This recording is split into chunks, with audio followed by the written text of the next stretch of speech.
riffs are too repetitive, the lyrics make no sense. All the songs are B-sides and the cover art's a mess. There's so much here to tear apart. Listen to it for a week, now that week has passed. Here's Why I Hate This Album podcast with Tim and Garrett. Hello and welcome to another episode of Why I Hate This Album. I am one of your hosts, Garrett Harvey. With me as always, Timothy Richardson. Tim, how are you doing? I am nervous this week. Why don't you tell the folks at home why you're so darn nervous? Frankly, it's because this is the first time an album of the week has been partially created by one of my family members, one of my cousins. So I'm going to have to try and balance being honest about how I feel this week while not making my family's Thanksgiving dinner too awkward. Whoa, what in God's name are you talking about?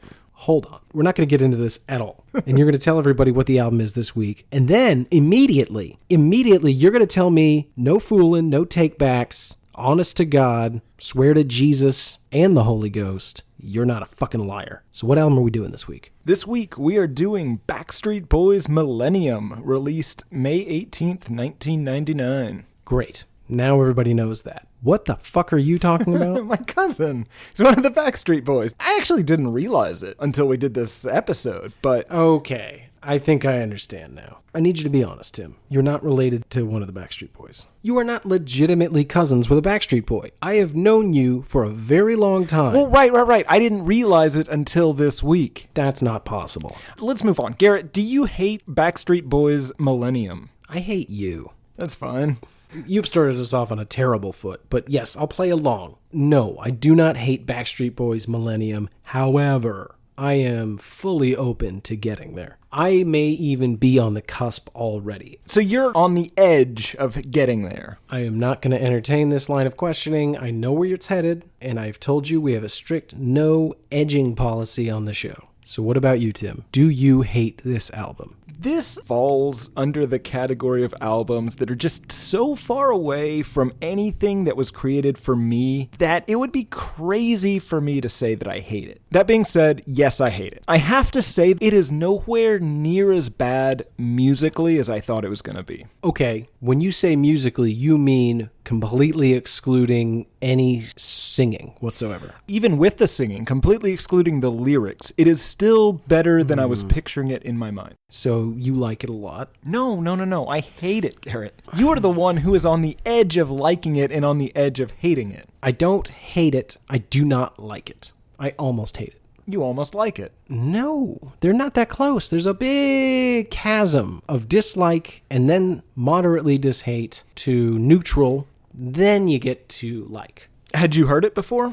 No, but I did know the first 3 lines to at least 3 songs. Thanks, radio. What about you? Had you heard this before? No, with the exception of the song I Want It That Way. Or actually, I Want It That Way, which drives me crazy. They don't say I want it that way in the song. Oh, okay. I understand what you mean now. I've never really noticed it, but now that you've said it, I can't unhear it. This music was, in my experience, what high school girls listen to while guys listen to pop punk and nuisance metal. It's very telling that I don't really remember what women listened to in high school. I suspect I was not around them a lot. No, but you knew what kind of poetry they liked. No, I knew what kind of poetry they didn't like. I thought they'd like it. But now as an adult, I realize no one would like it. It's creepy. And not very good.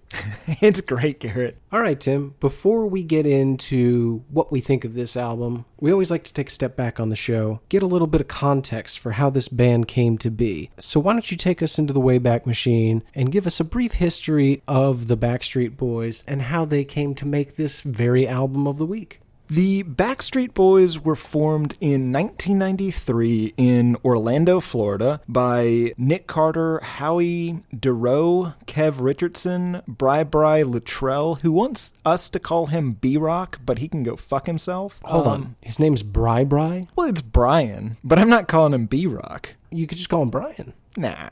And then my cousin, AJ Carter. None of them should really be counted as the founder, though. Lou Pearlman is the true hero of this story. I don't know about that. Well, yeah, I didn't do any research for this episode, but I don't think he's ever been a hero. He is the villain of more than his fair share of stories. Howie, AJ, and Nick met through auditioning for various singing-related things, and they decided to form a trio whenever they, quoting here, realized they could harmonize together. Okay. I don't know what that means. I mean, I know what harmonizing is. Sure, in my mind that means they believe they invented the concept of harmonizing. I like to think that each one of them is only capable of singing a very specific note, and so they have to be combined with other people just like them who sing a different, very specific note, hence the boy band is born. Could be. It's probably not. This is why you need Lou Pearlman to bring you together. He knows exactly what spices make a soup. Oh, he knows how to create a spicy boy soup, if that's what you mean. That is what I mean. Kev and Bri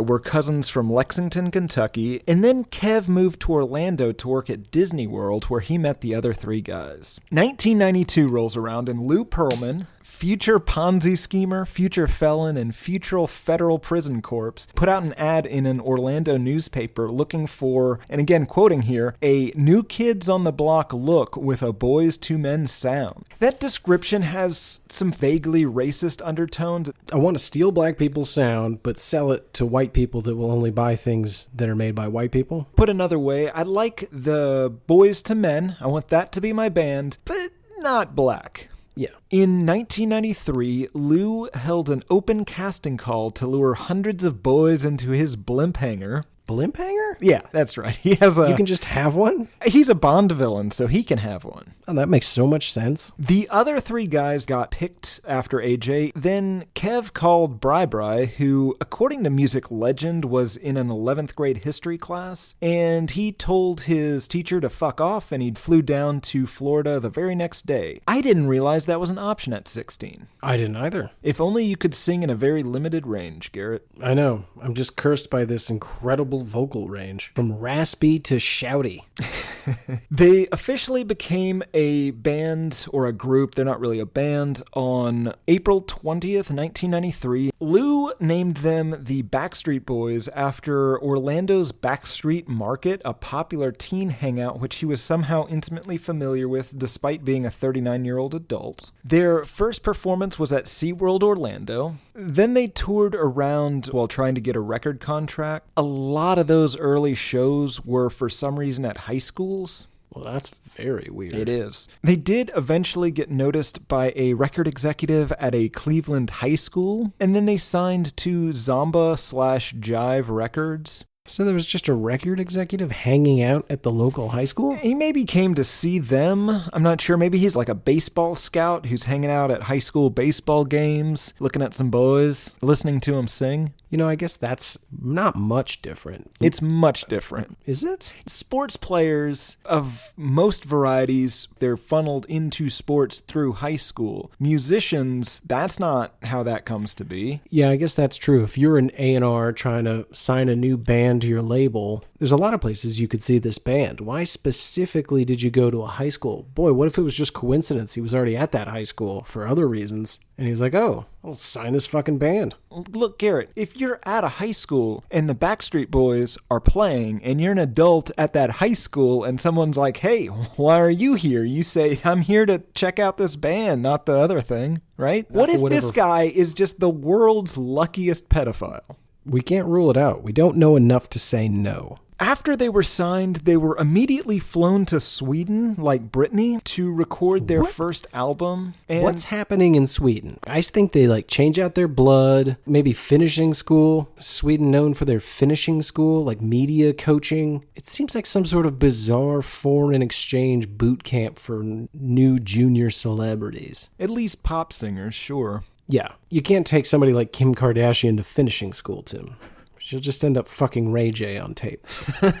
They fly to Sweden, they record their first album, and for some reason they only released their first album overseas in 1996. The self-titled album does not come out in the US. You know, that kind of makes sense to me. They have sort of a European vibe. That is to say, just off a few degrees from America. They released their second album in 1997, Backstreet's Back, only released overseas. Right after that, they release a second self-titled album that's sort of a combination in the US. These 3, or maybe 2.5, I guess we can call it, albums sell in excess of 34 million copies worldwide. Wow. They had a ton of money before America even knew who the fuck they were. They didn't have much money, Garrett. Lou Pearlman did? Exactly. In 1997, Bri has heart surgery, and then coming off of heart surgery, he sues Lou for not giving them any of their money. Some estimates have it at they got, as a combined 5 people, they got $300,000 for the band for his $10 million.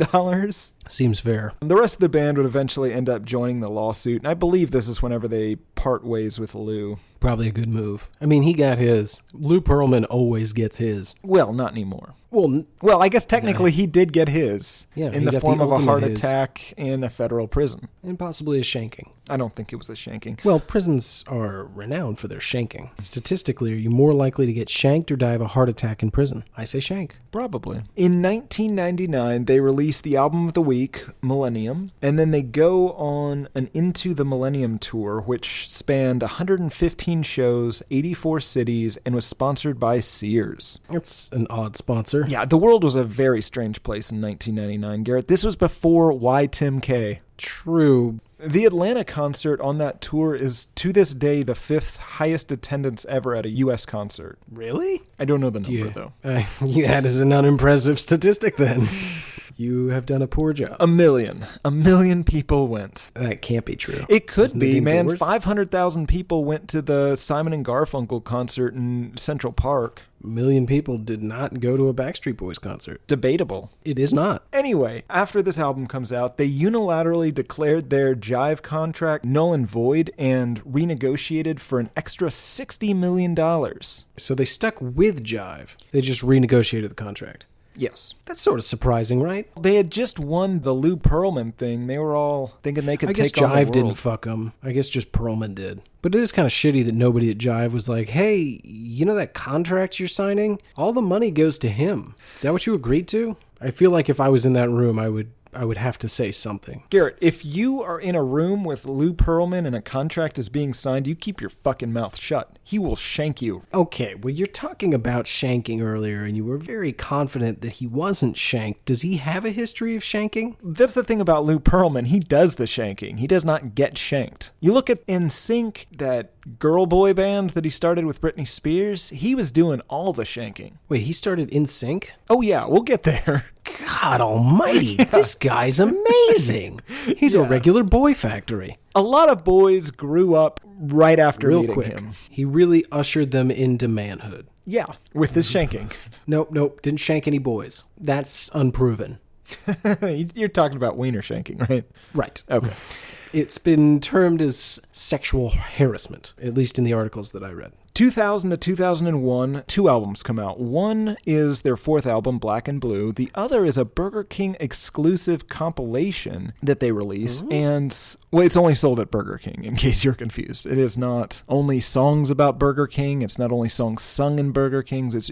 They're all the normal songs. They're just only sold at Burger King. You realize what you're saying is equally as stupid. I do, yeah. They then go on this 100-hour tour, and they circumnavigate the globe. They spent 55 hours traveling, 45 hours signing autographs or something. How much cocaine did they do? Well, they probably slept on the flights. Yeah, they were probably pretty fancy airplanes. Yeah, they'd just gotten that $60 million, and they didn't have Lou Pearlman constantly around waiting for them to fall asleep. And steal their money? He waits until you fall asleep, and then he shanks you. No, he doesn't. You fall asleep near Lou Pearlman. I'm not gonna. Oh, no. You should never, ever be the first one asleep in a room with Lou Pearlman. Yeah. I can't say what will happen. He'll steal your money and he'll shank you. You know what? If that's all he does, you got off easy. From there, they go on hiatus for a bit. Some members leave, some comes back. They've got more record company problems, including suing the Jive parent company Zomba for $100 million.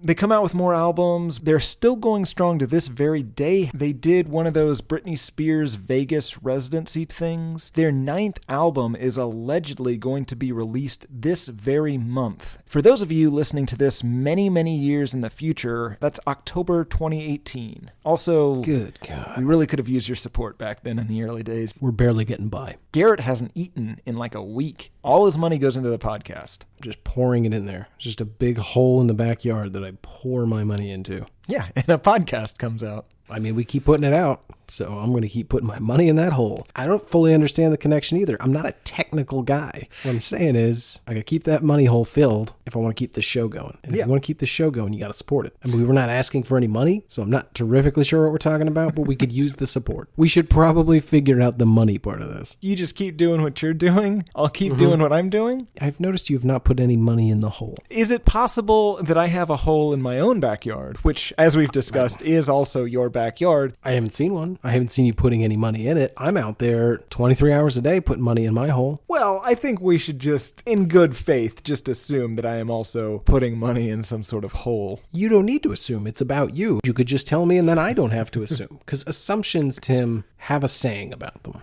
Go on. Oh, I don't know it. Oh. Good to hear there's a new album coming out. I don't know if we're going to be ready to tackle the new material right out the gate. Probably going to want to put a little space between this one and the next one. Let's get into the general thoughts. It wasn't a fun week, I'll say that. I agree. This is not a record that was made for me. I didn't enjoy it. I understand sort of what this is. This seems like more of a marketing strategy than an artistic endeavor. I have no problem with that. Personally, I hate this type of music. I agree. I hated listening to this for a week straight. Quite a few of these songs were written by somebody named Max Martin. Did you happen to do any research on him? I did not. So Max Martin is a Swedish producer who has 22 number one singles on the Billboard 200. He is third in the all-time number one singles list behind only Paul McCartney and John Lennon. Good God. Has sold 135 million of his singles. He is the writer of John Bon Jovi's It's My Life. That's fascinating to me. But here's the thing. He is absolutely not a good songwriter. Whenever he was writing a good portion of this album, did not have a good grasp on the English language yet. Is that by your assessment or his own or a professional? That's his own, and that's just the actual story. This is not my assessment. He does not know exactly how to speak English, and that will become clear on one specific song. That is fascinating. But he's just a hit machine. Yes. People love what he's doing, even though it technically doesn't make any sense. Do you know, does he only write the lyrics or does he write the musical arrangement as well? I believe he does both. Interesting. Because I could make the argument it doesn't really matter what is being said in these songs. Sure. And as long as they have a general theme. I don't even think you need that. I don't think that it really matters. I think the tone of voice is the key to Maybe. this. That's possible. However, you can't escape the fact that who is this made for, right? Now, I don't even know if you can say teen girls. I'm going to say confidently tween girls. Yeah, preteen. That sounds way creepier. Yeah, but that's what it is. It's not necessarily for tween girls. It's just for younger than teens. Right. So it is a Disney ideal of love. And I think the songs have to touch on that. Either you want someone back, you wish they were there, or you don't ever want them back. That's pretty much all the songs. I didn't imagine that I would be hearing any actual instruments being played on this album. For the most part, they're not being played by any of the... Should we call them the B-boys, the BS boys? What do you like? I like BS boys. It's a good question. Street? No. Lose boys? Lose boys. It's not bad. I like BS boys. I might just call them BS boys no matter what we decide. I don't know why you pretend to entertain my opinion in any way. You're just going to come up with some stupid shit and do it. So go ahead, Tim, with your BS boys. Speaking of being a BS boy, of these 5 guys, which one represents you best? Is there a... Well, I'll go first if that helps. Okay. I am very much a Howie, but I hope to one day be a Nick. Okay. Can you maybe give the listeners who are less familiar kind of a rundown of these boys? One of the quintessential hallmarks of the boy band is the trademark personality of each of those boys. Howie is the more sensitive one. He's the real feeler of the group.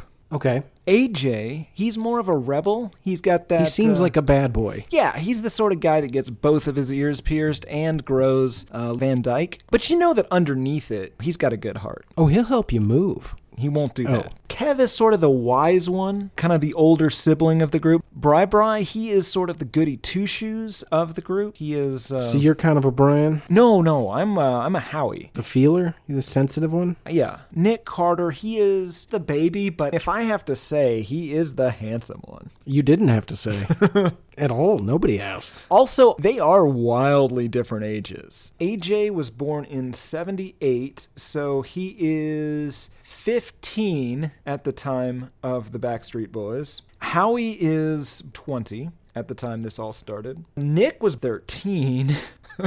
Ooh. This is not looking good. Kevin was born in 71, so he's 22. So you've got a 22-year-old and a 13-year-old in the same boy band. One of them is not a boy. My brother and I were 10 years apart, and when he was 22 and I was 13, we had nothing to talk about. Maybe if Lou Pearlman had have gotten his hooks into both of you at that same time. You're 12, he's 22, Lou Pearlman's into both of you, all right? So some sort of bonding over tragedy? Yeah, that makes sense. So is that all of them, or is there one more? Bri is born in 75. Brian. His name is Brian. So the oldest one was born in 71. Yes. So he's 28 at this point, and one of them is just turning 19. I mean, the 19-year-old is at least wholly acceptable. Yes. Except that he's hanging around this 28. Well, it's not his fault. Yeah, you forget about the Lou Pearlman glue. His glue is all over them. That makes sense. Kevin Richardson, whenever this album comes out, he is 28 years old. Nick Carter is 19. It's pretty weird. Although, at least at that age, you're way more geared towards the same interests and things. Well, yeah, whenever they met and one was 22 and the other was 13, chances are their only interest was defense from Lou. Finding strength in numbers. Anyway, so I'm a Howie. I'd like to be a Nick. I assume, based on this, you seem like kind of a Kev. You're the older guy, the much older guy in some scenarios. You're hanging out with young boys. Not boys, but they were boys when you met them. I don't even know where to start with you. First of all, I'm not much older. Two, I'm not hanging out with any boys. You There's no were, boys though. on. My point is, whenever we met, I was but a boy, and you had a full mustache. I may have had a full mustache, but you were not a boy. Technically, I was still a boy, yeah.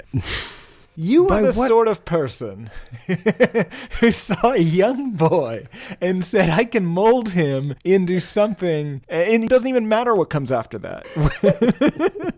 No, I didn't. First of all, you were 17. Yeah. And granted, I was... I swear to God, if you go into how the age of consent in Texas is 17, we may not be friends anymore, you There was fucking nothing psychopath. to consent to. It was a normal friendship then. Before you turn into a total psycho. That's not even the right word. There's no word for you, you weirdo. Yes, I am just Tim. Yeah. I think these guys missed a real opportunity to reach a completely different audience. I think it'd be great if they had just recorded for each album a single cover from another genre. Imagine if just on every one of their albums there's a super profane Korn or a James Buffet song that's just sung in their style? Yes. I would find that way more listenable than this, but I maintain they're not very good singers. I don't know much about boy bands. Almost everything I know about boy bands I learned from NKOTB. Right, so you know as little about boy bands as you do a lot about boys. Also, did you know that NKTOB joined with the Backstreet Boys at one point to become NKOTBSB? I believe it's New Kids on the Backstreet Block. Wait, hold on. Like 25 sentences ago, you said that I know a bunch about boys? Yeah. I don't. Why do you think I know anything about... You know about boys. You're the one always talking about boys. You don't call men men. You call them boys. It's weird. You say it in a weird way, the way you don't say any other words, and now you're trying to foist off as me as the boy expert. You are the one that's the boy expert. I am not a boy expert. If any one of us on this show, in this room, at this very moment, is a boy expert, is it me or is it you? It is clearly you. What is your evidence? Your grooming of me? You were 17. You were not groomed. You know what? Let's go to the song by song. Track number 1. Larger Than Life.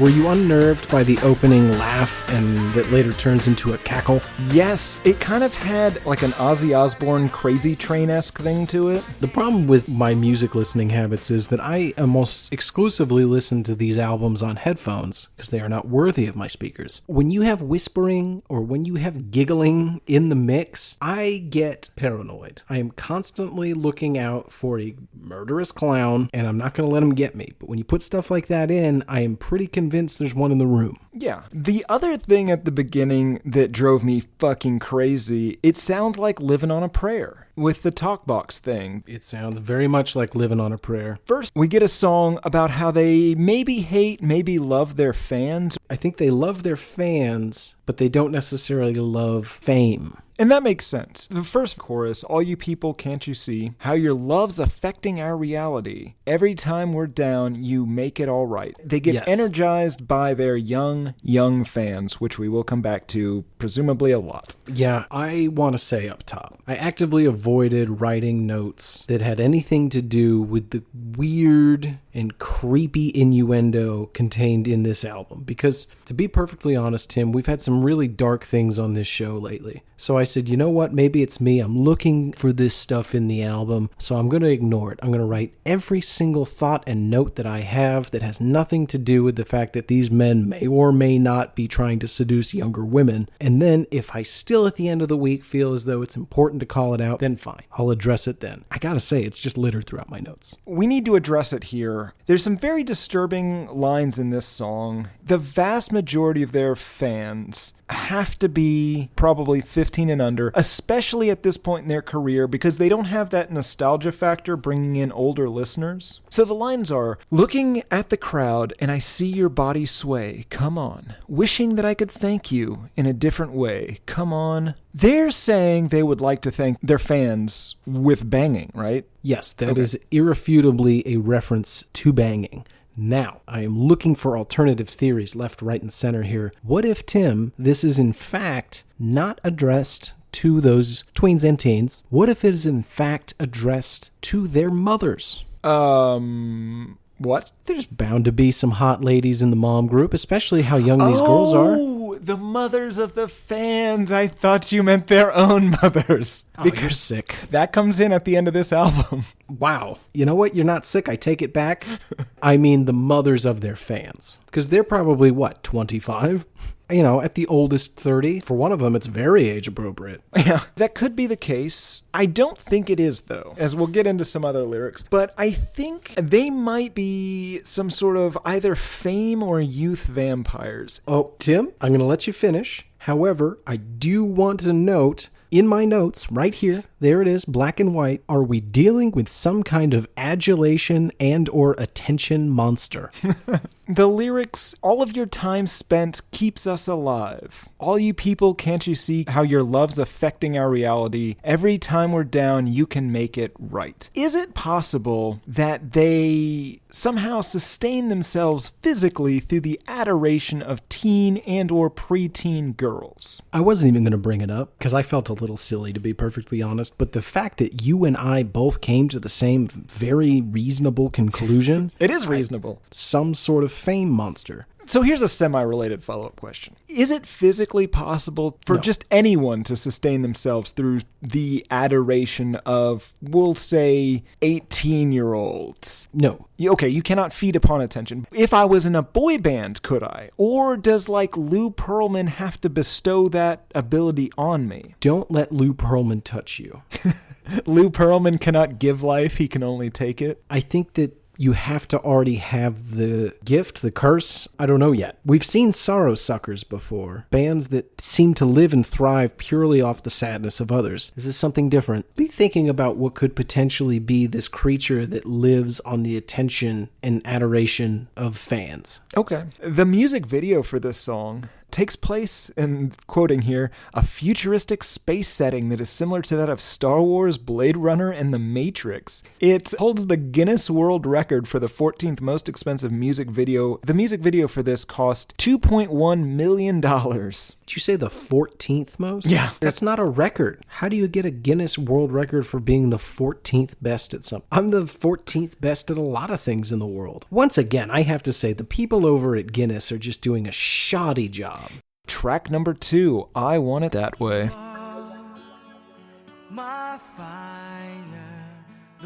Some quick questions up front, Garrett. Number 1, what way do they want it? And B, which way do they want it? I will see your question and raise you a question. Who wants it? And is that the same person that wants it the entire time? I believe so. This is a Max Martin original. At the time he wrote this, his understanding of the English language was, quote, minimal. For example, the lines, when you say that I want it that way, I never want to hear you say, I want it that way. What he meant to say was, I love it when I hear you say, I want it that way, which is the exact opposite of what he wrote. That's great. I love this guy. This, for me, is another one of those songs that instantly turned dark. At first, I kind of got the impression he was trying to keep her from breaking up with him, right? Sure. But then I can't tell if he wants to keep her from breaking up with him because he actually wants to be the one to break up with her. First, he's super into her, and he never wants to hear that she wants to either be apart or break up. He doesn't want to hear that she wants it that way at first. He goes through the whole song basically saying, don't break up with me. And then the last line is, because I want it that way. I think he wants to break up, or is he just telling her what he wants and she's to do what she's told? I don't know what this song is about, is what I'm saying. Yeah, and I think, again, part of that is because the writer didn't know the language that he wrote it in. I think that's a huge part of it. The last line is not the first time he says, I want it that way, referring to himself. Verse 2, am I your fire, your one desire? Yes, I know it's too late, but I want it that way. So that seems that's a little troubling. Yeah. I think it's supposed to be a straightforward love song about people in a strained relationship or a troubled relationship, and then the lyrics just don't make any sense. I think he's singing about the way she wants it and the way he wants it, and he wants it to remain as is, and she wants it to be a breakup. What he also wants is to never hear how she wants it. He does not want to hear her say what she wants. I mean, that is important in a relationship. To shut the fuck up. That's right.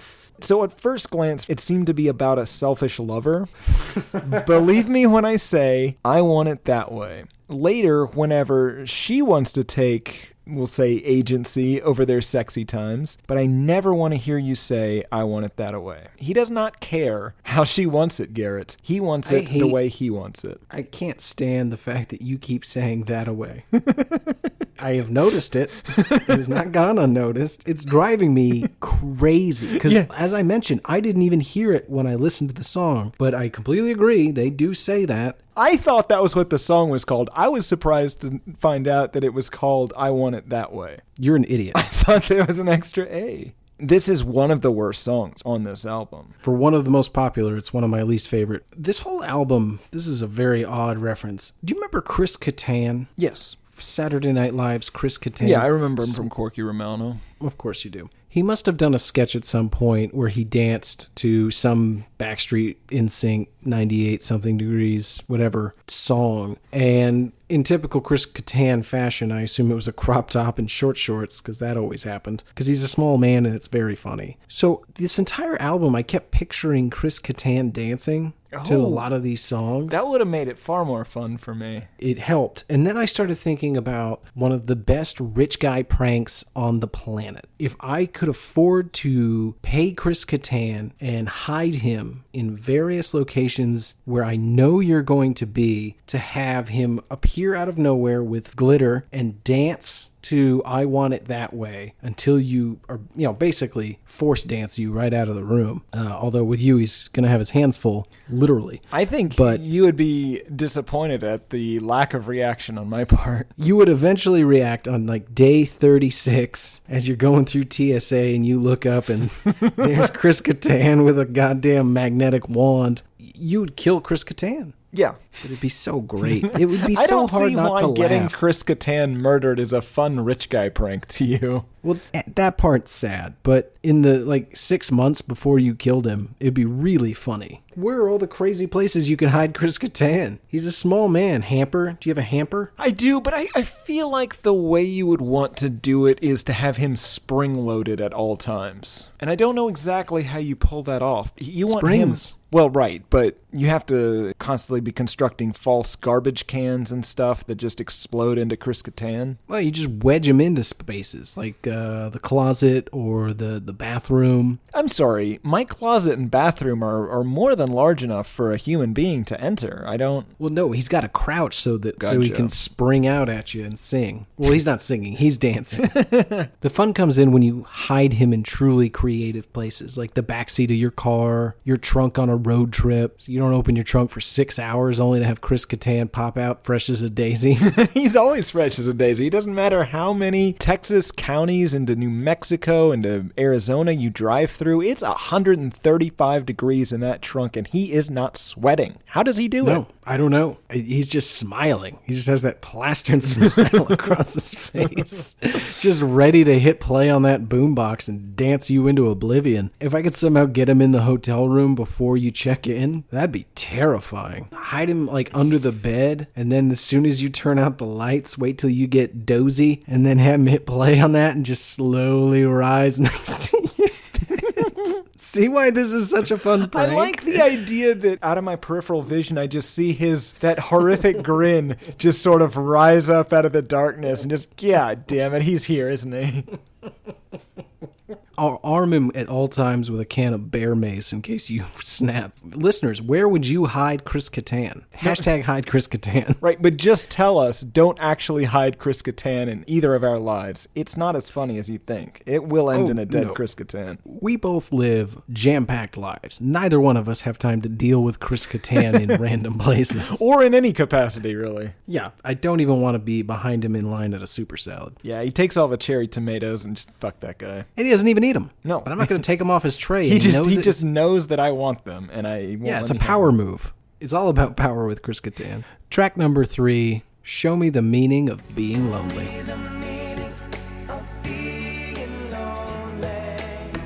I think this song has more evidence that they may be prolonging their lives through feeding on the adoration or maybe just the literal youth of preteen girls. There's a whole lot to address in what you just said.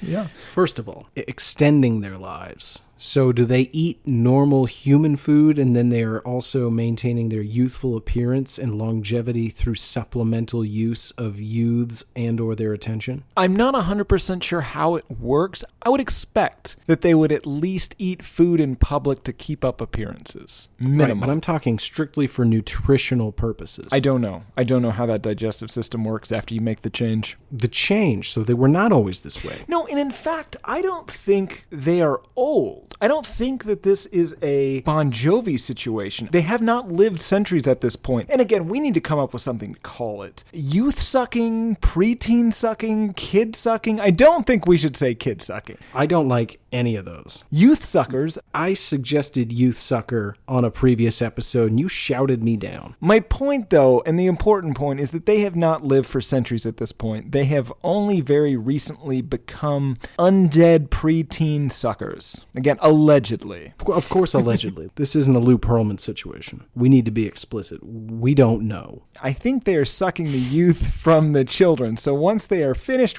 with the child, it is a tiny old man and they are young again. Okay, so they're taking their youthful essence. Maybe a different word than suck, like eat, consume, munch. Kid muncher. That's so much worse. What about youth eater? Okay. We should try and keep open minds, though. Perhaps by the end of this episode, something will grab us that is better than Youth Eater, but we'll stick with Youth Eater for now. We'll get into it more, because I feel like almost every song is about this. In this song, for example, life goes on as it never ends, so he's expecting to live forever. Eyes of Stone observe the trends, so he is beyond trends because he will far outlive them. They are at least expecting eternal life. Maybe that is Lou Pearlman's greatest trick. He promises you eternal life, but really, you're just a pop band, and he's stealing all of your money. Well, that presupposes that what you said earlier, that there's not a bunch of old children running around. No one runs after their youth is stolen. That's not my point, you asshole. My point is, are there or are there not old children? I don't know. It was a hypothesis. Yes, that is one way that such a thing could work. The others are far darker. Okay. Here's a fun fact about me. I legitimately thought this was a Britney Spears song. Like, I know the chorus. For the first half of this week, I thought Justin Timberlake was in this band. I did too. I was kind of bummed to find out he wasn't. Yeah. In fact, I almost called you and switched it to NSYNC whenever I found out we weren't doing the Timberlake band. Not bands. They're not a band. That's true. I want to make a note about the music in this particular song. If you listen to any part of it without lyrics being sung, it sounds remarkably like softcore pornography music. Boy, Tim, do you think they make softcore pornography anymore? I doubt it. I think we are now living in a hardcore society. Hardcore or nothing. It's probably true. There's something charming about softcore pornography, isn't there? Oh, yeah. You could really finish up and not really feel like too much of a pervert. Good Lord. Finish up. It's one thing if you get there, that's involuntary. You can't help it. I can't be mad at you for that. But when you're finishing up, you started down that road yourself. Well, you always start down a road yourself. Sometimes with someone else, but... Oh, it is such a lonely road you walk, young man. Wait a minute. Are you related to a Backstreet Boy? Yeah, AJ. Track number 4. It's Gotta Be You.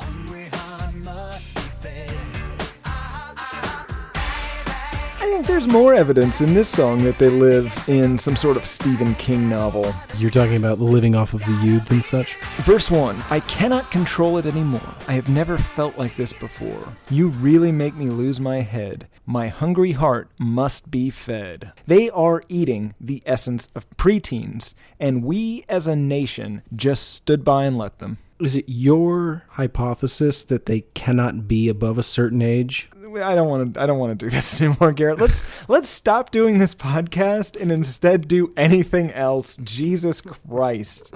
I think that this song is about a gentleman trying to persuade his girlfriend into losing her virginity or go all the way. And I quote, I cannot control it anymore. I have never felt like this before. It's gotta be you. All the way. It's gotta be you. Every day. I promise you I will be true. Yeah, it's only you. He is telling her whatever she wants to hear. It's only you. I only love you. Don't worry about it, but we need to get down to it. Okay, so verse 2, now I know why I was born. You know, I kind of felt that way when I had my magic moment. Oh, gross. We're calling it a magic moment now, apparently. I want to say I don't agree with that decision. That was not discussed beforehand. But more than just having a purpose, I like to think that at your quote-unquote magic moment, you're thinking about your own birth. Ugh.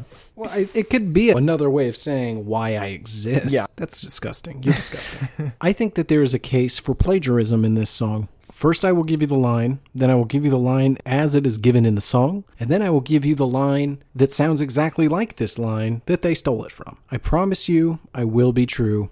It's only you. I promise you, I will be true. Is Folgers in your cup? Yeah. It drove me insane. I love the Folgers jingle. Yeah, you do. I'm very protective over it. Really, all of their marketing materials, those commercials about that brother and sister that might be banging, you're all about that. What are you talking about? There's a commercial where the Wanderlust brother comes home and his sister's there and they have this moment where they're drinking coffee before their parents come down and it's clear that they are brother and sister. Have you not seen this commercial? You have to stop applying the same logic and reasoning we do in this show to your everyday life. There is not a commercial that Folgers airs on a regular basis about potential incest. I disagree. Well, you always disagree, especially when it comes to the topic of incest. Yeah, I disagree with incest. No, that's not what I'm saying.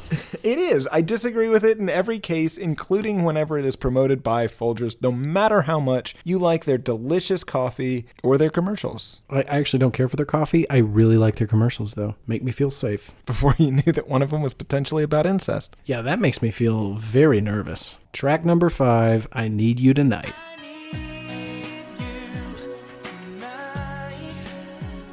once again, this song is completely ruined for me because immediately I'm just thinking of that INXS song. The what song? The INXS song, I Need You Tonight. Okay. Can we say that this is some of the worst singing on the album? Yes. I don't think this is an official member of the band. I think somebody won a contest or a raffle because this doesn't really sound like any of the other songs. This to me felt like one of the more lascivious songs on the album, and I know that's saying a lot. It sure is. Some lyrics here. And I need you tonight. I need you right now. It does not matter if it is wrong or right. I really need you tonight. So he's directly addressing, I don't want to say the law, but morality, certainly. Yes. What if this is the case? What if Lou has been rounding boys up into boy bands to live off of their collective youth? And now that they have extricated themselves from Lou, dooming him to begin aging, but now they're youth feeders. They learned. They know what to do now because he fed off of them. They know how to pass it along to the next generation, feeding off of their fans. I suspect that it is more of a vampire situation. Had they never escaped Lou, sure, no problem. But because they made it out, they have been transformed, changed, if you will. That points me a little more towards the possibility that they not only are supplementing their food, but they may need it to survive, much like the vampire needs blood, but instead they need the essence of the youth. I'm floating maybe youth feeder. I think you can get away with youth if you take the word sucker out of it. So you got soul sucker, sorrow sucker, youth feeder. Youth feeder, okay. And just in case anybody's confused, I want to say real clearly, a youth feeder is somebody that maintains their life by sucking the essence, no euphemism, the actual youth from the young, leaving, as Tim pointed out, an old young person. A tiny old person. There it is. A tiny old person. A preteen septuagenarian. Back to this song, though. You are right. They definitely seem to be up to no good. I want to actually take a little bit of the responsibility off the shoulders of these Backstreet Boys. I think that there's a chance this is some other guy. I don't know if it was an intern, Ricky the intern. He was in there getting everybody coffee, laying down a track. So I find it interesting that the person who wrote this song is not the person that has trouble speaking English with the lines, but sometimes the words, they come out so wrong. Always they do. Fucking Yoda singing again. Always they do. The piano, I think it plays throughout, but it can be heard almost solo at the beginning and the end. Tim, this is lost on you, but this is for all you Five for Fighting heads out there. It sounds a lot like, what was their famous song? Yeah, I have no idea what you're talking about, but sure. Come on, it's a pretty face. Oh, is it? Yeah, right. I know what this is. Yeah, I don't know what that song is. Maybe, I think it's Superman. We'll say it's Superman. Anyway, the piano sounds just like it, and it drove me nuts, because I used to love that band, and now I'm a little confused at who I was as a child. I think I'm singing James Blunt. Yeah, it sounds like James Blunt. Worst episode ever. Oh no, it is Superman by Five for Fighting. All right. What's that James Blunt song? God, okay, no, we can't I do know. this. We can't just go through what that You're James beautiful. Blunt song is. It's true. I hate you and I hate James Blunt. And I hate Five we for all do. Fighting, I guess. No, you're right too. Where were we? Track number 6, Don't Want You Back.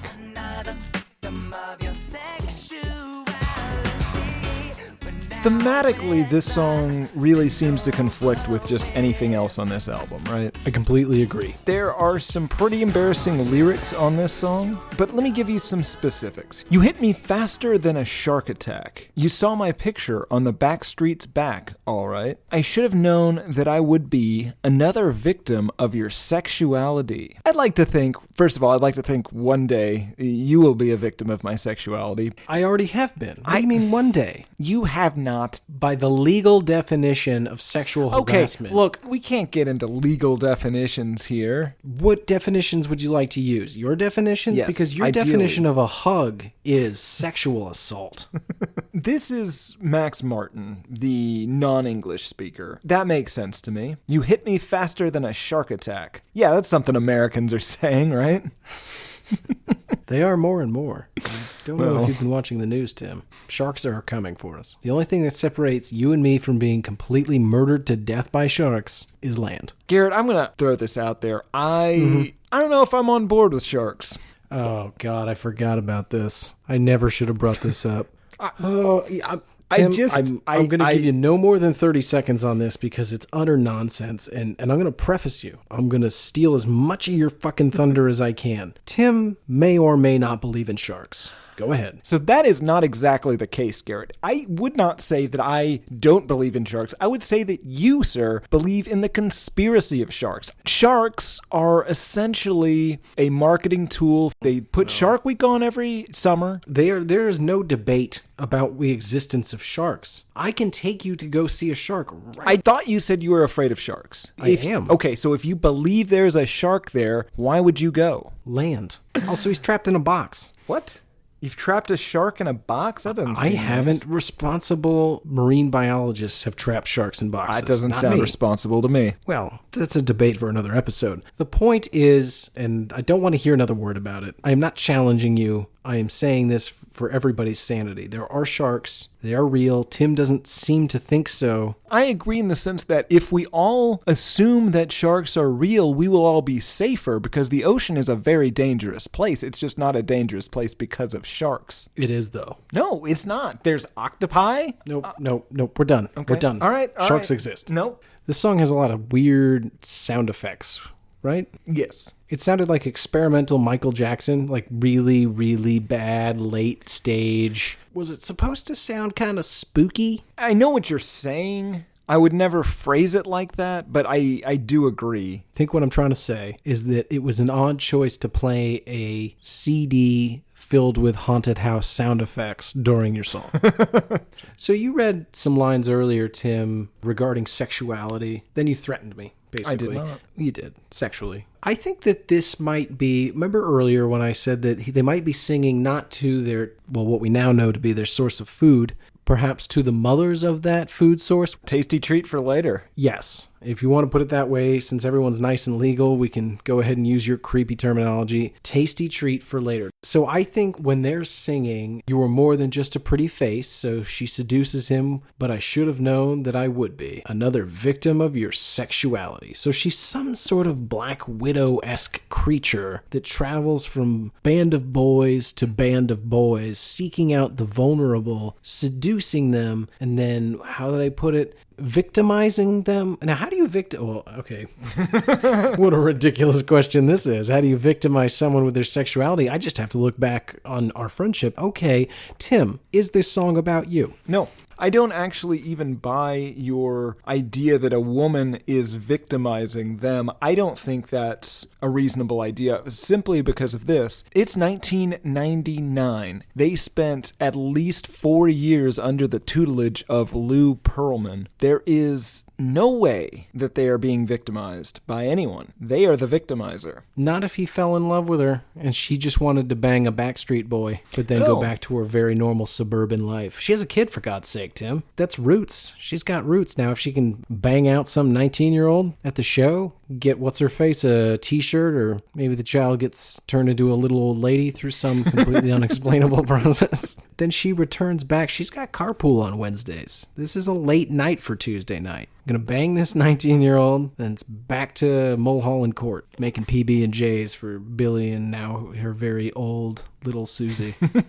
I do not like it when in songs they reference the fact that they are singing a song. The song is about the fact that they are singing a song, like some sort of musical Deadpool. Oh, do they? Verse 3, baby, do not bother telling me your reasons why. Just let us sing this song about you. And I like to believe that that woman was simply trying to explain that she didn't want her dirty laundry aired as part of a Backstreet Boys song, asking him to not sing about their personal relationship. And he said, I'm going to go sing this song about you. Could be. I'm going to sing this song about you and your elderly daughter.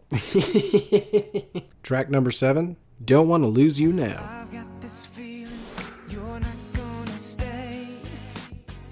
This is another victim of Max Martin just not being able to speak English very well. Okay. The last 2 lines. Girl, if only I knew what I have done, you know, so why do not you tell me? There's a lot of places on this album where the words are not in the correct order. This is the song where I realized that this is essentially Rage Against the Machine for young girls. You know, instead of violence and rage and misplaced rage, that's important, this one's about being in love, wanting to get back together, feeling unloved, wanting to stay apart, and wondering why you can't be back together again. I don't know if Lena Dunham would approve of that analysis of you separating the genders in such a way, but... Oh, let me say, the majority of women, and certainly some boys, you better believe some boys were jamming out to these Backstreet Boys songs. I was listening to Deep Blue Something. I got no room to throw stones. I will, but we've all made curious decisions about music. No shame here. Last week I was talking about Snow, white Canadian rapper. That's true. If I remember correctly, you really liked Snow. I did. Loved Snow. And still do. No. Nobody loves Snow now. Let's get back to the song. I think that this song is about a man who may or may not be a widower, or potentially his significant other is dying and he cannot get over it. And I quote, "I have got this feeling you are not going to stay. It is burning within me, the fear of losing, of slipping away. It keeps getting closer, baby." So I think that he is dreading the end. He then goes on to say he cannot live without this person, and if they die, he'll almost certainly kill himself and lay next to them. Okay, where's the last part in this song? Okay. "Whatever reason to live that I have had, my place was always beside you, and I wish that I didn't need to be so sad. Your face just won't go away. Whatever reason to live that I had, it's gone," is the other half of that sentence. Thank you.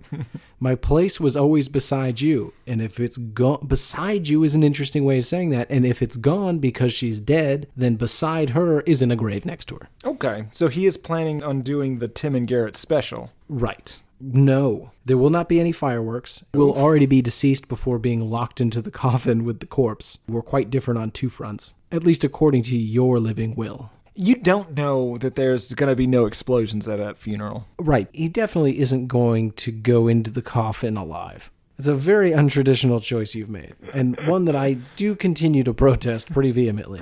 Yeah, but you signed the agreement, so you're getting in that coffin. Yeah, my hope is that I can at least just talk you out of it before you die. It might be the one thing keeping you alive. Track number 8, The One.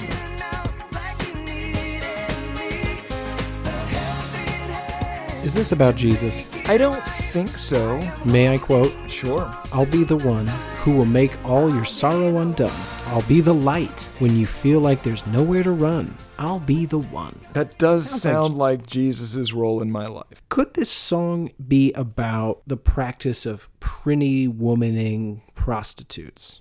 Where maybe Take like me he through goes it. to the local prostituteria, You had it right, prostituteria. Right. Gathers up the ones that are like, the worst off, don't seem to have like a good situation. Oh, and then he teaches them how they can also feed off of youths, restoring them there's to no their youth feeding. previous prostitute glory. And now Right. they are grateful to him, and they are in the prime of their prostituting life, and so they're likely to repay him with With sexual favors? Yeah. Interesting. I thought you were going to say luring other young people in for him to feed upon their youth. Oh, no. This one's just about sex. So mine didn't have any youth feeding in it. It was more centered around classing them up a bit, teaching them how to be a contributing member of society. So I quote, "I guess you were lost when I met you. Still there were tears in your eyes, so out of trust and I knew no more than mysteries and lies." All right, so that's your typical prostitute, lost and crying. You don't know the prostitutes I do. That's true. They are take charge kind of girls. I guess you got to be a pretty brassy gal if you want to be a working woman of the night. I take that back. Those are some pretty rough stereotypes that I was throwing out there. I apologize to sex workers that listen to our show. I mean, if there's one thing we support more than sluts on this show, it's sex workers. Well, we support them morally. We support what they do. Neither one of us is financially supporting the sex worker industry. We should... No, not giving any money whatsoever. Now, obviously, I dedicate hours and hours of my time going down to the local prostituteria, rounding up the scared and the lone ones, and then teaching them how to, of course, be a contributing member. So the song's about. Okay, so you're out there, like, teaching them how to weld? Is that... Yes.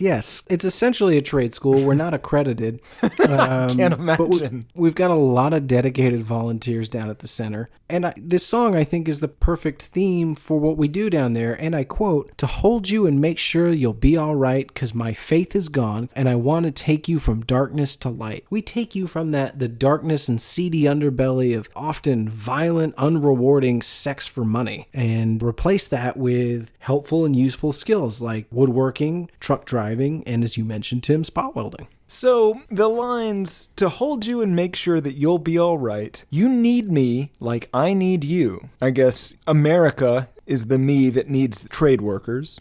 And we can share our dreams coming true. So both the workers and the industries, and really America, all their dreams come true together. "I can show you what true love means. Just take my hand, baby, please." What are those last two lines? How are they? Oh, okay. So as the dean of the college, no one's required, of course, but it's sort of expected, a bit of an unspoken rule, kind of a tradition, really, that should they feel the need to thank me personally, they can do so in any way, shape, or form that they feel comfortable or knowledgeable about. Much as a dairy farmer may pay you back for a kind deed by giving you a pail of fresh milk. These are not farmers. They don't know how to milk a cow, though that is one of the courses we offer down here at the center. I'm sorry, are they living there?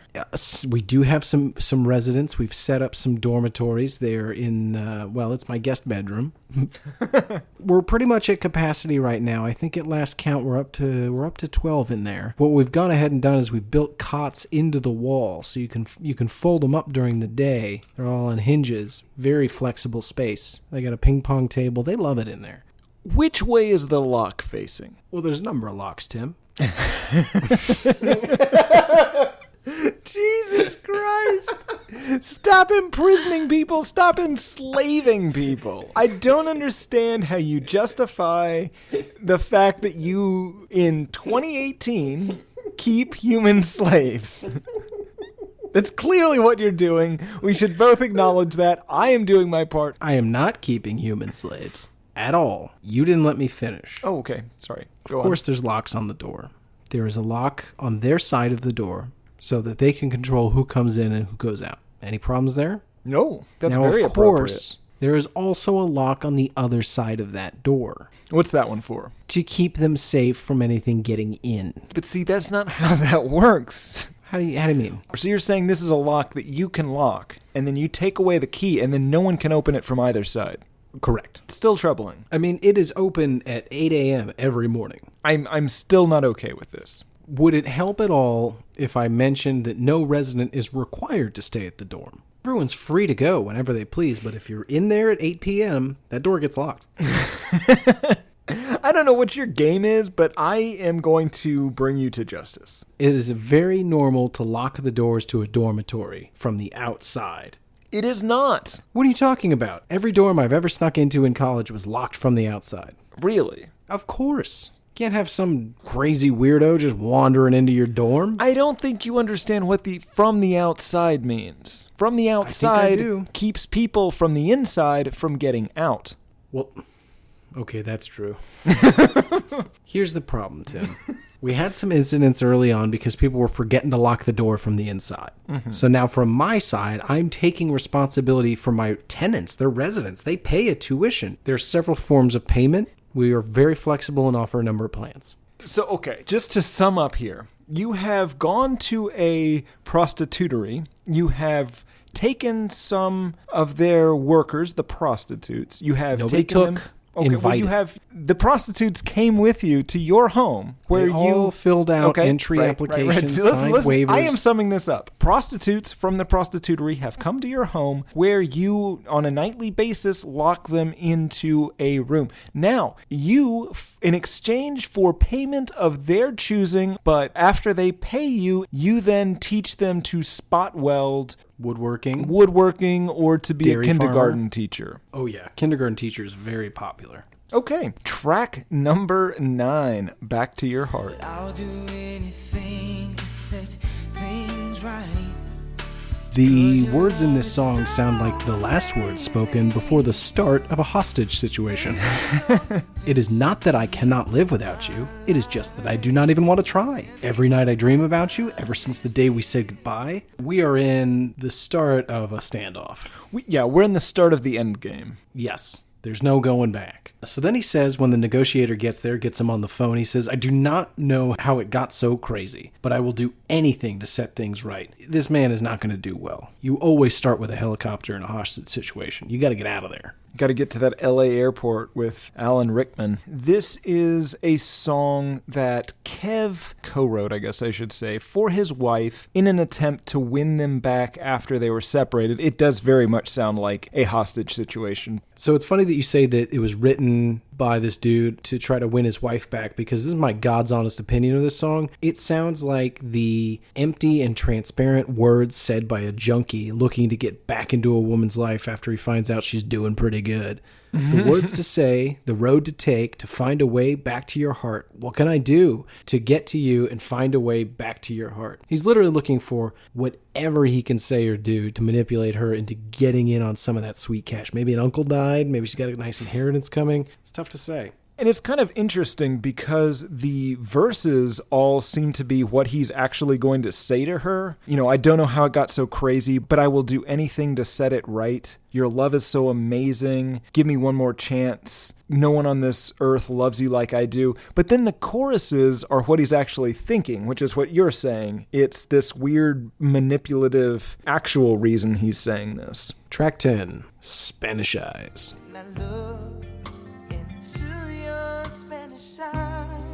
It's funny that you described an earlier song as poetry you should have written, because I described this song as Garrett poetry if only Garrett had successfully tricked that poor girl in math class into letting him do gross things to her. Why would it be a trick? She did not want you, Garrett. She did not want you for who you were. You would have had to trick her. I know it's not nice, but it's true. You should have known that. You did know really that. Okay. Not before the fact, but shortly after.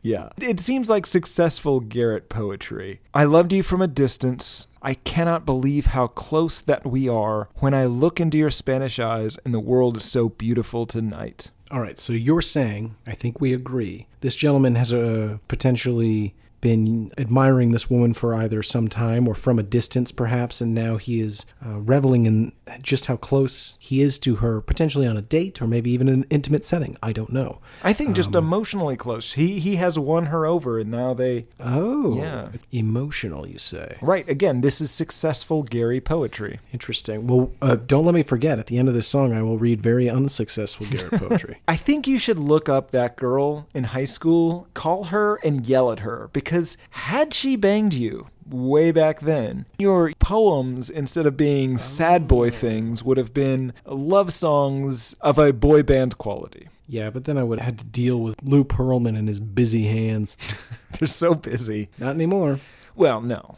Here's what I thought was interesting. In my interpretation of the song, I was almost dead on with you, although I thought that maybe we were hearing about, after loving her from a distance, he's now finally closer, and he's not potentially made this an emotional connection as you're guessing, but we're hearing about the connection he's making with her, and I was very unsure of what that connection is. Let me read some lyrics and see if we can piece this together. It is a place I have never been, and it comes from deep within, and it is telling me that I am about to win first prize. That's a little weird. Mm-hmm. I'm reaching out my hand to you anytime I want to look into your Spanish eyes. He knows she's always going to be there, and he can look into her Spanish eyes. I was worried. I'm reassured now, but for a time I thought he was going to take those eyes. No, this is not a Slipknot situation. Nope. Everybody's keeping their eyes. I was worried that he was saying that anytime he wanted, he could open his hand and check out those eyes he snagged. No, that is never a Backstreet Boys song. I mean, half these songs are about feeding upon the youth of preteens. They so are, let's not but pretend that they're is more above of a ceremonial thing. Oh. No, I mean, it. Are there robes? there are robes, and I think it takes all 5 of them to complete. It's like the Power Rangers, Garrett. You remember the Power? No, you're way too old for the Power Rangers. The Power Rangers were 5 men and women. The Power Rangers were 5 men and women, really high school students. Only upon joining together could they make the dinosaur, whatever the fuck. Your analogy's terrible. You don't know Power Rangers. So we heard about a successful poem. Would you like to hear a work from a slightly less successful author? Absolutely. For any first-time listeners, I found a notebook of poetry I wrote when I was in high school, and from time to time, the lyrics seem to resemble some of the songs in the albums we discuss on this show. So here we are, an original reading from 16-year-old me entitled So Many Words. So many words I have to describe her. So many words that I long just to say. So many words start me thinking of her. So many words, if only the chance. She speaks to me. All I can say is hello. You can hear right there in the lyrics why I was unsuccessful. Sort of, but here's the other thing. You never referred to her as winning first prize, so I think it's automatically should have been more successful than this song. That's Because true. you're not referring to her vagina as a first prize, or Her eyes. sure. I mean, you don't have to convince me. These poems should have gotten me laid. No. I am arguing actually exactly the opposite. What a sad little boy. Yes. I read that one too. These aren't written about anyone specific. You're just as Well- much as a sociopath. I'm not a sociopath. It was about a particular person, and I did say it to them in front of 25 other people. It didn't go great. Track number 11, No One Else Comes Close.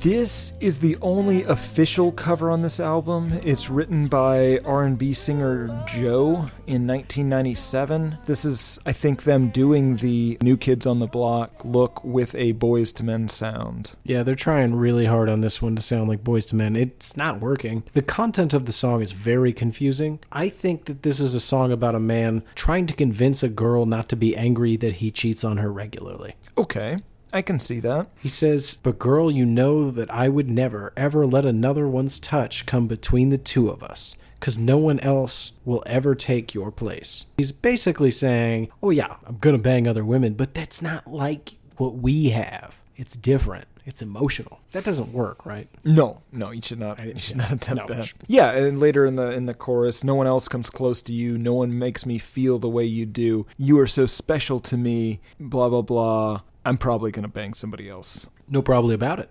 Totally gonna do it, and I'm gonna tell you about it later, but then I'm gonna tell you it's not the same. Don't even worry about it. But yes, it is happening. Track number 12, The Perfect Fan. You're always there for me. What a creepy way to end the album. Yes, this is a song written by Bri and Thomas Smith. It was originally a song about a fan, but then it slowly turned into a song about his mom. As most love songs do. Yes, given the subject matter of basically all their previous songs, I have to assume that the first draft of this was about making the sex with that fan, right? Mm-hmm. At what point in writing those sexy, sexy lyrics did Bri say, you know what, this just turned into a song about my mom? It's still sexually suggestive. Sure. And by his own admission, written to his mother. But I think there's an ulterior motive happening here. As I have said on several occasions, these guys might be trying to bang the mothers of their fans. So really what's happening is, you may have heard this in the media, Tim. It's called a dog whistle. It is trying to attract others through subversive messaging that means something only to that targeted audience. And I think this is a dog whistle to other moms. What do moms love? Good boys. But if these boys are the Backstreet Boys and their girls want to meet them, that's a twofer right there. Your kid thinks you're awesome, and you get to bang one of these Backstreet Boys, which I assume they want to do. Probably. Explain. Well, obviously there's lyrics here praising his mother. You showed me how to love. You showed me how to care. So yeah, he's praising his mother. What I mean by a dog whistle is that moms like to see children be nice to their mom. But these aren't children, as we've pointed out. Well, one of them's a child, but the rest of them are grown-ass men. So they're attracted to the manly part, but they respect and are turned on by the fact that he's nice to his mom. Yeah, it's creepy and weird. I get it, but I think it's accurate. Well, I don't want to dig too much more into it. This has the Tate's Creek High School Choir on it for some reason. You know what, Tim? I have to say it. Okay. This song should have never gotten a choir accompaniment. Or an orchestral accompaniment. It should never have been recorded. No. It definitely should not be on a hit album. This is the song that you write whenever you didn't really remember to buy your mom something for Mother's Day. This is what you present to her. You scribble this on the back of a napkin and you fucking sing it to her at lunch and then you never speak of it again. She's embarrassed by it. You're kind of embarrassed by it. Both of you know it's not a very good song. You know what? You're giving him more credit than I would. I would say this is a song that is played on a Casio once when you're 12 and then you never speak of it again. One final question for this. Garrett, if you had to write a song about your mom, what would it be called? Guardrail. What about you, Tim? Achtung. Edelweiss? No, not. I think Achtung. Edelweiss it is. No. Let's be done with this. Yes. Tim, I'm scared to ask. How did this thing do? Jesus Christ, Garrett. This did well. It didn't do the best ever, but it came so goddamn close to doing the best ever. Like ever? Ever, yes. This debuted at number 1 on the Billboard 200, and you're going to be very happy to hear this. We finally did it. Number 1 on the Dutch mega charts, number 1 on the Swedish Sverigetopplistan, and number 1 on the Schweizer hit parade. God, Sverigetopplistan and the Dutch mega charts. Wow. Yes. First time we've ever hit that. It sold 1,134,000 copies its first week. It sold 9.5 million copies the first year. It holds the record for the most shipments in a single year. It shipped 11 million copies within the first year. It went on to sell 30 million copies worldwide. It was the 16th best-selling album of the 1990s, but remember, it only had 6 months to achieve that.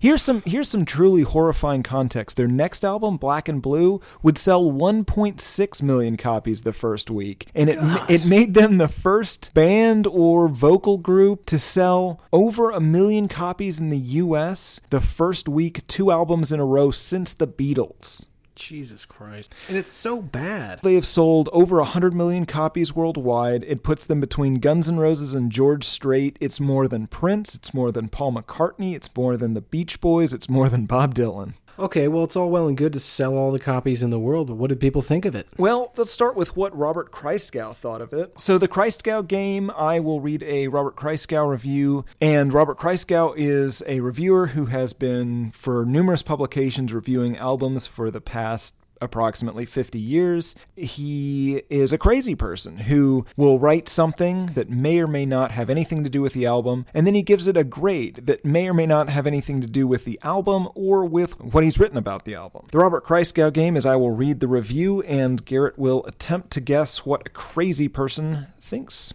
Let's do it. Softening it up a bit for their younger demographic, sexing it up a little bit for their own peace of mind. I want to say it's 3.5. All right, well, he gave it 2 stars.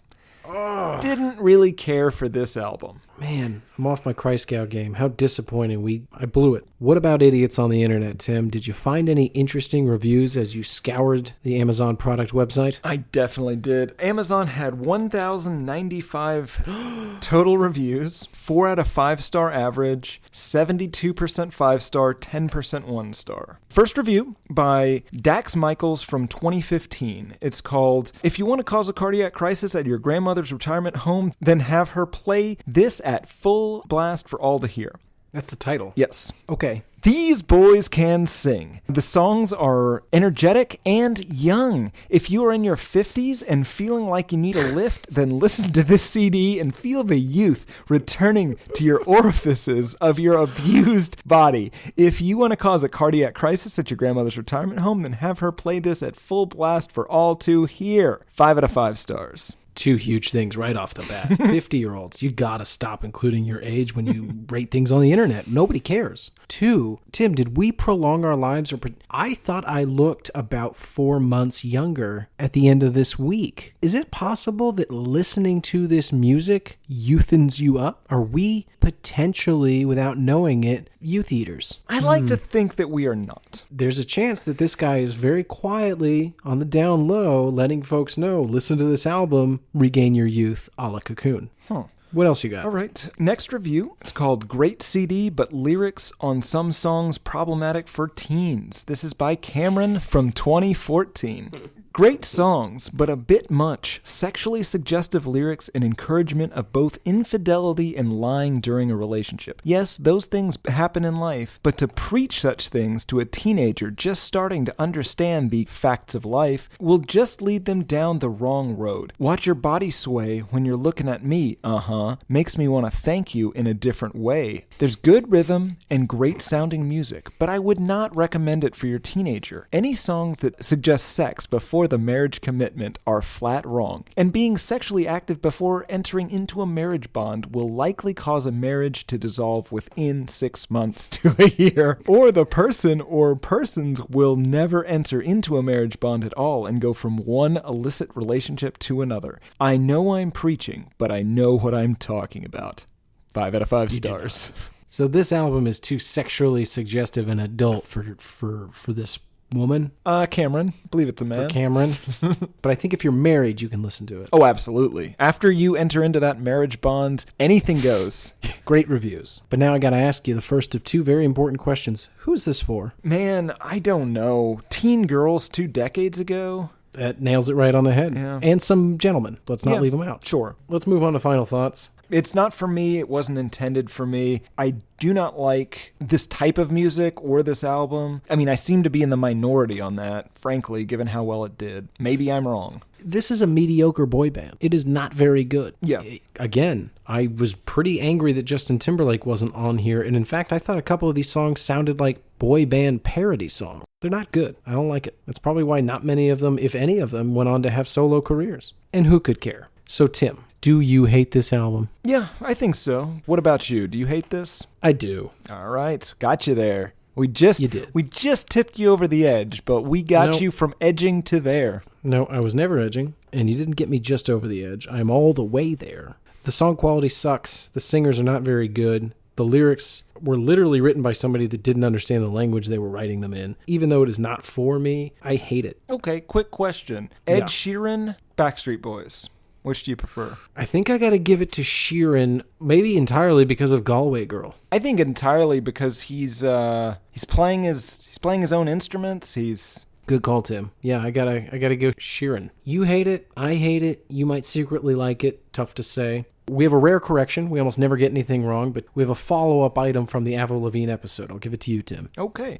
In the pursuit of journalistic excellence, as you have come to expect from this show, in our Avril Lavigne episode, we stated that she recorded and released her self-titled album in 2013. Turns out that's not entirely correct. Miss Avril Lavigne, apparently she took her own life after a period of long depression in 2004, and a Saddam Hussein-esque body double took her place, like in one of Garrett's all-time favorite movies, Dave, and that body double, Melissa, continued her career from that point on. So it was actually Melissa that recorded her 2013 album entitled Avril Lavigne, and you can tell based on Jezebel.com, Avril prefers pants, Melissa prefers dresses and skirts. Thanks to all of you that wrote in to express your disappointment that we, and by we, I of course mean Brad, missed this on the Avril Lavigne, now the Melissa episode. Great follow-up, great journalism.